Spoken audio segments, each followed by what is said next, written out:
আজ আমার সারাদিনই সূর্যাস্ত। লাল টিলা, তার উপর গড়িয়ে পড়ছে আলখাল্লা পরা স্মৃতির মেঘ। গড়িয়ে পড়ছে উস্কো খুস্কো ভেড়ার পাল, পিছনে পাঁচন। জলবা হঠাৎ ফাটা পাহাড়তলির, কিংবা বৃষ্টি শেষে রাতে যেমন আসে কবিতার আলুথালু স্বপ্ন, সোনালি চুল। আজ আমি কিছুতেই আর দেহ ফেলে উঠে আসতে পারলুম না।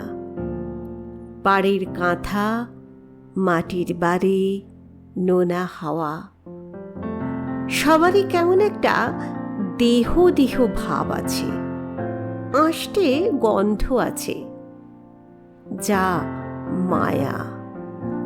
ফুল দেখলে মায়া জাগে না, কাদা দেখলে বুক আমার ফুটন্ত কেতলির মতন বাষ্পাকুল হয়ে ওঠে। গতকাল পর্যন্ত দিনগুলোর আলাদা কোনো স্বাদ, গন্ধ, বর্ণ ছিল না। আয়নার আপন ছায়ার মতন সে ছিল নাছোড়বান্দা আর ধুরন্ধর। এমন করে ভোগের পাড় থেকে ঠেলতে ঠেলতে আমায় নিয়ে চলেছিল যেখানে ক্রমাগত ঝাঁপ হচ্ছে, নিচে জ্বলন্ত কাঁটানির মতো ঢেউ, মাছ চিংড়ি আর সার বন্দি পালিয়ে যাবার পথ। ভাগ্যিস আমি ঘুষি মেরে আয়নাটাকে ভেঙে ফেলেছিল।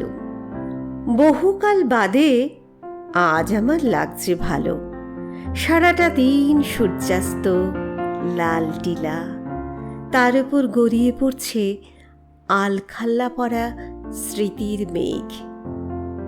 আমি আমার চশমাটা পুলিশের চোখে কানে রেখে বলেছি, পথটুকু পরিষ্কার রাখো হে, কাজকর্মে ভুলচুক আমার আবার তেমন পছন্দ হয় না। আজ আমি কিছুতেই আর ওদের ফেলে উঠে আসতে পারলুম না। পাড়ের কাঁথা, মাটির বাড়ি, নোনা হাওয়া, সবারই কেমন একটা দেহ দেহ ভাব আছে, আঁশটে গন্ধ আছে, যা মায়া।